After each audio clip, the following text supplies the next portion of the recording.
Hi everyone. I've got to make apologies first. Firstly, I do apologise for not being on the call, which was last night.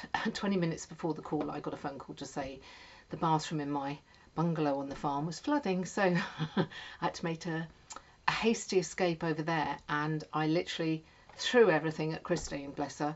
Like, you be host, you do everything.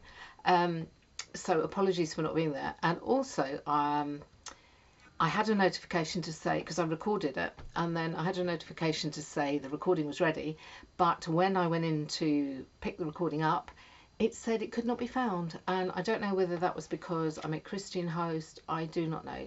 But anyway, thankfully, I've been in touch with Kerry and Christine, and we've gone over what was said, and so I thought I'd make another little video for anyone who wants to watch it, put everything that we can remember in, and also I'll do a crib sheet so that the information will be on a piece of paper in case it's easier for you to find. So I think let's try and do it in order. The first thing is flights. Obviously people will be coming from different parts of the world, but what Christine and I both found personally was that when we had a stopover, so my flight stopped in Singapore from Great Britain, and I think Christine did as well. So the last time we were here in 24, we both had a couple of nights in Singapore, and I travelled with my son, and we had a lovely day and a half really of just seeing the sights around Singapore and getting a flavour of the place. So that was really good. Now the other places you could look at might be Hong Kong, Japan, but that is a bit more expensive, and you might want to take a bit more time to stop there because of the expense, and it's there's so much to see. I also think somebody from the UK did a stopover in Dubai, because the flights stop. You change flights in Dubai generally when you're flying over eastwards that way, so it's something to think about. The other thing my son and I did, we actually added a couple of days on at the end of the trip, and we went to the Gili Isles, which are these beautiful islands just off Bali.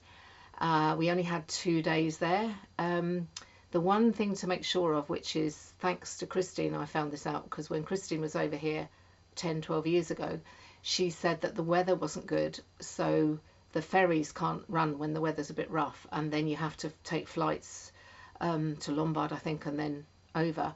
So it's something to worth thinking about. And when Ian and I went over, what I made sure was there was a 24-hour gap between leaving the island and when our flight was, so that if for any reason the weather was a bit rough, we'd have time to get back to the mainland to get to the airport in time. So just a couple of ideas for your flight over. Then to enter into Bali, you have to have the I-visa. And this is something Christine talked about on the call, which is you can either apply beforehand online, or you can apply in the actual airport. And Christine did the airport, I did online. The one thing I found online, and also talking to Kerry, was for me at the time I had internet which was running through a mobile phone network, and it was really fast. But their site wouldn't accept that. I had to go over to the bungalow where I had the flood, and that's got a static fibre internet, and so I went straight through. The other thing is, before you apply, make sure you've got a screenshot of your passport, because that needs to be uploaded. And what Kerry found was that when she got to that place and then thought, oh right, I've got to do this, and went and did it, by the time she came back, she timed out on the application. So just a couple of little tips, but as Christine said, it's 5-10 minutes in the actual airport to do when you arrive, so don't panic about that at all. And I think the cost is very little, I can't remember, but it's not much at all. So that's flights and getting into Bali. Now once you arrive in the airport, you will be bombarded with people trying to flog you phones, access to phone, what's the word, systems, you know, networks, that's the word I'm looking for, and also changing money.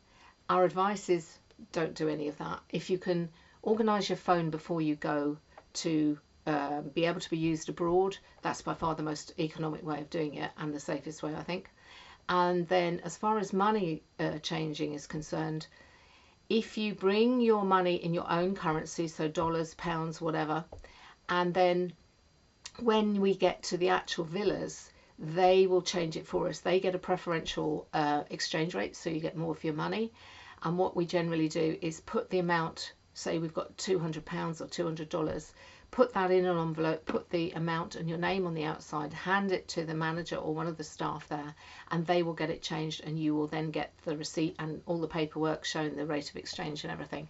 Brilliant way of doing it, because there's no hassle whatsoever and you're getting a good deal. So for money exchange, definitely do that. You can obviously use cards over there as well, but I think a lot of the stalls and things like that, you're going to want actual cash. And if you want to tip people and things like that, then have cash in hand. It's much easier to use.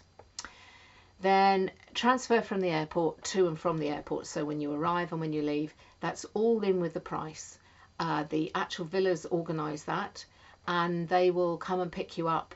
Obviously, if we have a group of people landing within an hour, you may have to wait a little bit because they like to do one trip. It takes about an hour to get over to the actual villas from the airport. But they will arrange that, so all they'll need to know is your time of arrival. Don't, just give them the time of arrival and see what they come up with as to timings, because they'll know what time everybody's arriving. But hopefully no one will have to wait for too long. And I know I arrived individually, being the awkward person I am, last time. I was the first to arrive before the rest, and so I had a minibus to myself, which was rather nice. But anyway, that's all in with the price. And likewise, when you're going back to the airport, just let them know what time you need to be there, and they'll make sure that you're there. So that's airport transport's covered. And then also just now, transport within the retreat itself, when we're going to all the different places.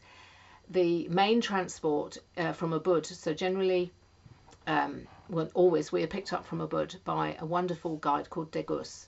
And there's a lovely story about Degus. Christine was over in Bali, I think it's 12 years ago now, and she had a wonderful guide. And when we were waiting for the guide to arrive back in 2024, she was telling the tale of the guide and how great he'd been. And she said, oh, I hope the new one lives up to expectation, and who should come around the corner but Degus, the guide she had 12 years ago. So he's like family, and he's really lovely, very accommodating, will do everything he can to help us. So, and that's all obviously included in the price, all of the transport to everywhere. So getting back to arriving, you'll get a minibus or a car will bring you to Ubud, and they will meet then. You're met by a representative, a person from the villa on a scooter. Now, I remember when I went there for the first time, I've never been on a scooter in my life. And one of the things that we said, in the information about the trip was that it's about experiencing new things. That was a new one for me, I have to say. They're brilliant. I mean, they know what they're doing. Just relax. I was slightly tense to begin with, but then relaxed. So they have scooters, and they have huge metal cages, almost carriers on the back, and they put your suitcases and strap them in them, and off they go.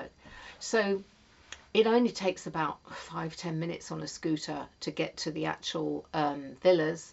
And what we found was after that, we generally walked into Ubud. But you can always ask for a scooter to take you in during the trip if you ever want to get somewhere. You just have to ask. And I suppose now's a good time to talk that when we get to the villa, we are part of a WhatsApp group. The manager, Wayan, who's absolutely gorgeous, he will add us all to the WhatsApp group for our stay.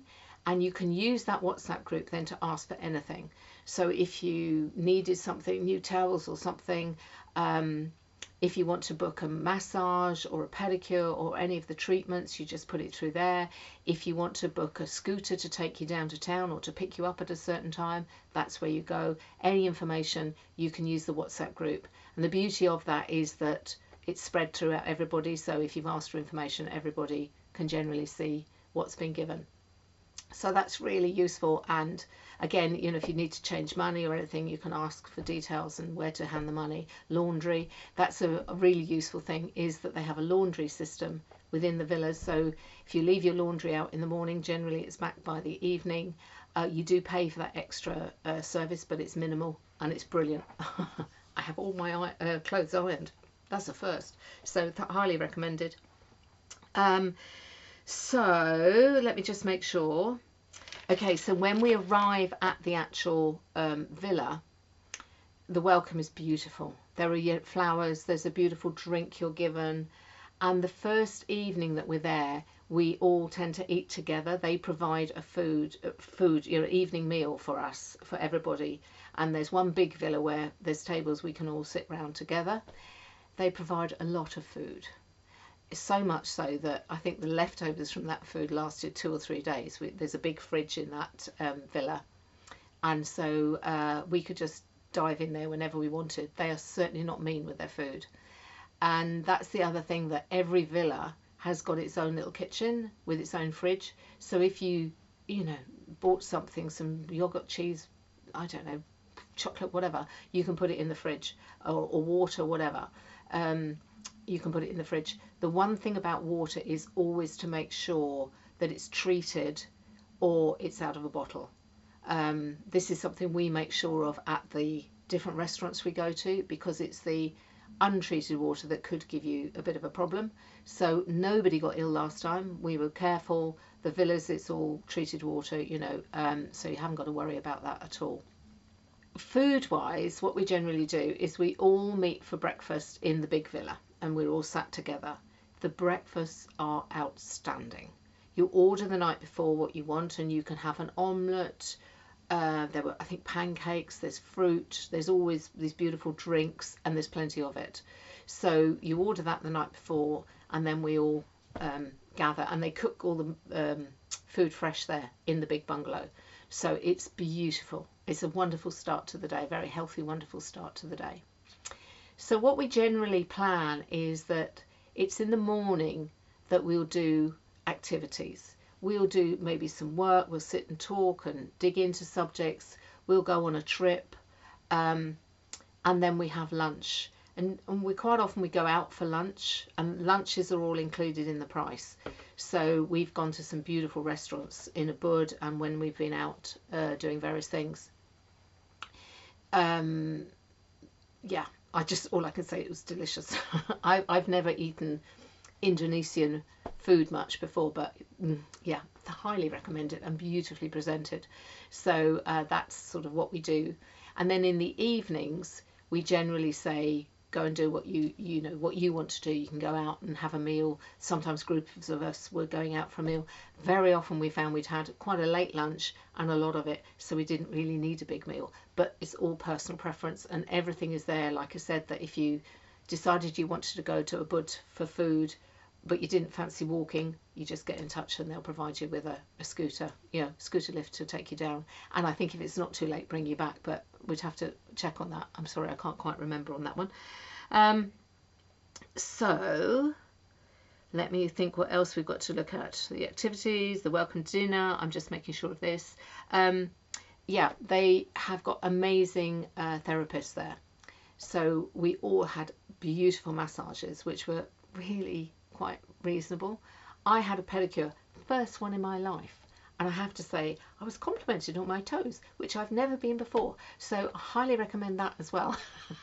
But they're beautiful people, very friendly and very knowledgeable, so highly recommend those. And again, you can book that through the WhatsApp group, say, Wednesday evening, could I have a massage, blah blah blah, and there's lists of what you can book in the actual villas, so you've got the choice, what you're doing there. So that's that.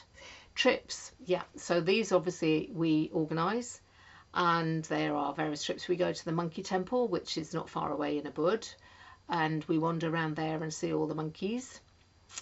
And then we go to we have breakfast overlooking a volcano, which is really spectacular. And we go to a water temple, and we join in the water blessing. And to do that, you dress in sarongs of a particular colour. They provide all the sarongs and everything. So you just like have a swimming costume underneath. And then you go into the bath, and then each spout means something. And you go under there and you duck under, and you can make a prayer or a wish, and then you move on to the next one. There's one or two that you don't use because they have got a specific meaning if somebody's died, but this is all explained before you go. And we can also join in the ceremony, that we can join in some prayers, just sit on the floor, and they're holding a ceremony. It's very inclusive and it's very beautiful. So that's a great trip out that we do. We also go to Tanalot, which is a temple on the coast. We go there for sunset, and it's really beautiful. You watch the sun go down, and there's so many different views you can get of it. We generally have a dinner right at the end. So meal wise, it's fairly cheap, okay. But at the end last year, well, last time we went, which was 2 years ago actually, just up the road from the villas, there was a beautiful place which did amazing food. That wasn't cheap, that was quite expensive, but we decided that for the last night we'd treat ourselves. Now there is no obligation at all to come to this, okay. So but that's probably something we'll do again, because it was a beautiful way to end the trip. So clothing wise, I know questions were asked about this. We're slightly going into the off season, so it's not as hot as it can be, which is nice, but it's still quite hot and humid. So lightweight clothes, cotton, linen, t-shirts, shorts, skirts, loose trousers, all of those sort of things are totally appropriate. Each villa has got its own swimming pool, so come prepared. That's a wonderful bonus, that we can go swimming whenever we want. And then, like we said, for the last evening, if you wanted to kind of bring something that was slightly tidier, that's absolutely fine. I'm sure you'll all be totally presentable. One thing to remember is that we might get rain. When we went there in 24, I think we had one big heavy shower as we were walking home from eating, which didn't last long, and then we had one thunder shower in the middle of the night. But it is a time when we might get rain, so it's really good if you bring something lightweight, like one of the lightweight cagoules, to protect yourself if the rain comes, and they can be folded up really nice and tightly and packed away and carried around as well. So if it looks like rain, you can take it with you. But that's highly recommended. Yeah, so footwear, sandals. I was wearing flip-flops practically throughout because that's who I am. But you might want to bring a pair of trainers. We do a bike ride, which is amazing.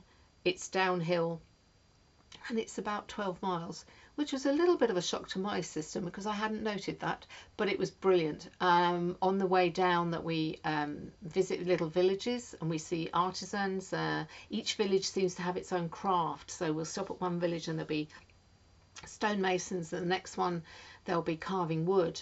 And we also hopefully will get to visit a beekeeper and his family, and that's really fascinating to see how they live and how they make their money, and they're always so welcoming. The people there are just beautiful.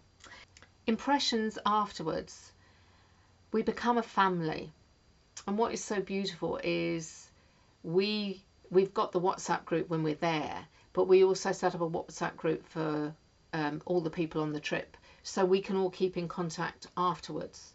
And so from 2 years ago, our group then, one of our group has just had a little baby boy, which is so lovely. So we just keep in touch and we touch base, let everybody know what's going on. If anybody happens to be in the environment, in the area, they come visit. I mean, I've had Heather come visit me here, which was glorious. And I know Kerry and Heather are close as well from the previous trip, the previous retreat. So that's what we found, is that you can become, you find new friends, and hopefully that friendship carries on, and you have that connection. And we meet up in various places. A lot of us met up in Birmingham for the summit, Warwick Summit, last year. So that was really lovely to see everybody, and it is like, oh great, I've got to see you again. So that's an added bonus, hopefully. So what I'm going to do is make as I said, a crib sheet of all of these notes, and we'll send them out to you via email together with a link to this video. Any questions at all, please get in touch with either Christian or myself, and we'll be only too happy to answer them. As I said, I just want to apologise again that none of it worked out from yesterday. Apart from the fact I hopefully have covered most of the points that were mentioned in the original recording. So I'm so looking forward to seeing everybody who's coming on the trip. And as I said, we're always here if you need to ask us anything. So lots of love, and we will see you in January. Take care.